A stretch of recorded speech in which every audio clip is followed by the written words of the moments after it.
Non, mais attends, je peux pas croire que c'est soit le nouveau logo. Si c'est ça, c'est incroyable. Parce qu'ils ont vraiment envoyé un logo des années 90. Ouais.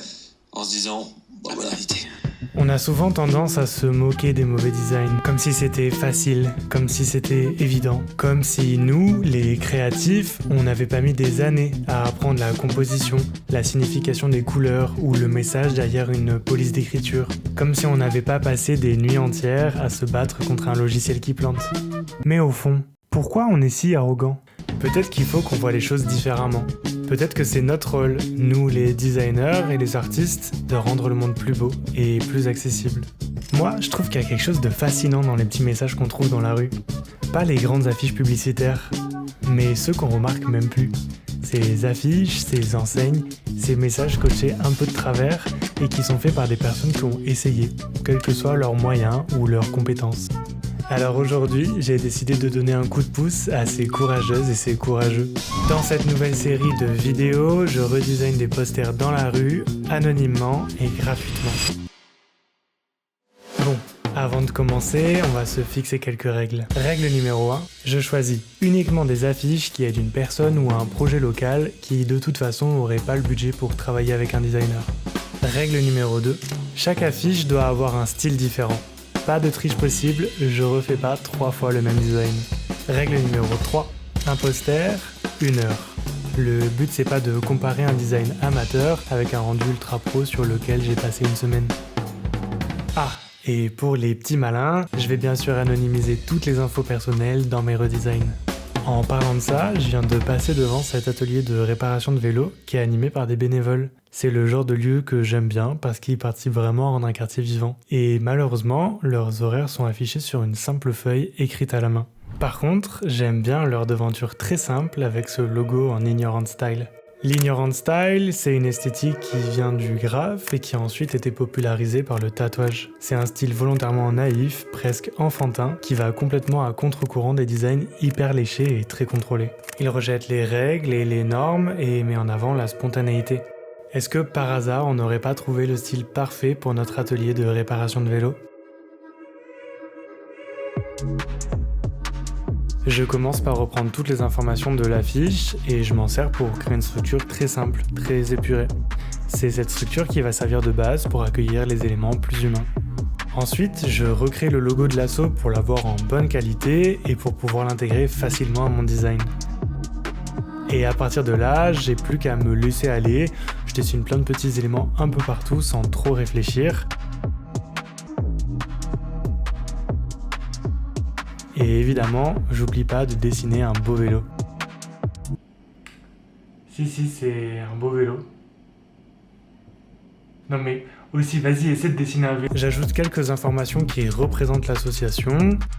Et voilà, Papa Douala a maintenant une vraie affiche pour ses horaires. Un design plus pro, plus humain et complètement raccord avec son logo.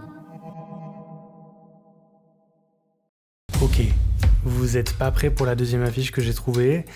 Je vais devoir me retrousser les manches et m'impliquer dans un vrai conflit.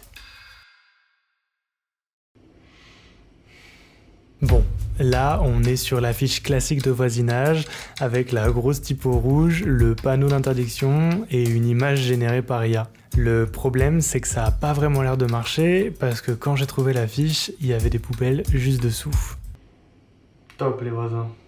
Allez, je vais essayer d'aider cette personne et proposer un visuel un peu plus impactant. Pour cette affiche, je m'inspire directement du sujet et je pars sur un style grunge. C'est un style qui est né dans les années 80 avec la scène rock underground et punk. Il utilise des esthétiques rebelles, de la texture usée, du collage et des palettes sombres. Ça va nickel pour nos déchets sauvages dans la rue et le conflit qui va avec. Donc je commence par coller une grosse photo de poubelle bien au centre de la compo pour montrer que ça prend beaucoup de place et que c'est dégueu.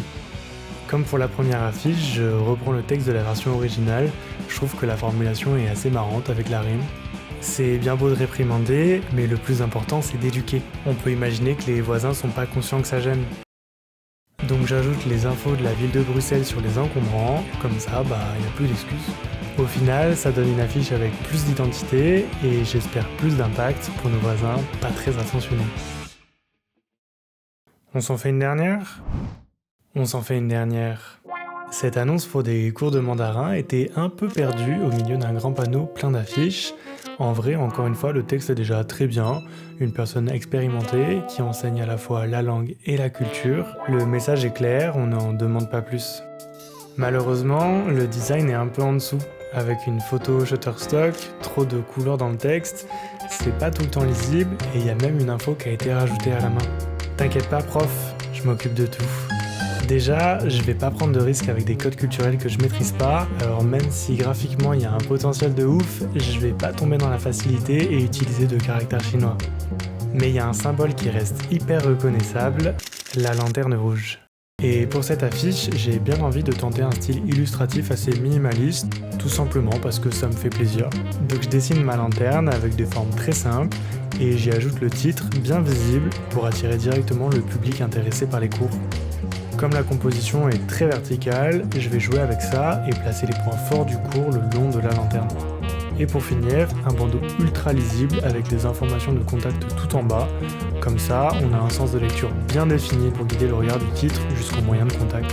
Et maintenant, notre prof de mandarin a une affiche à la hauteur de ses cours, plus moderne, plus claire et j'espère plus attirante. Et je crois qu'il me reste plus qu'une dernière chose à faire pour remplir ma mission,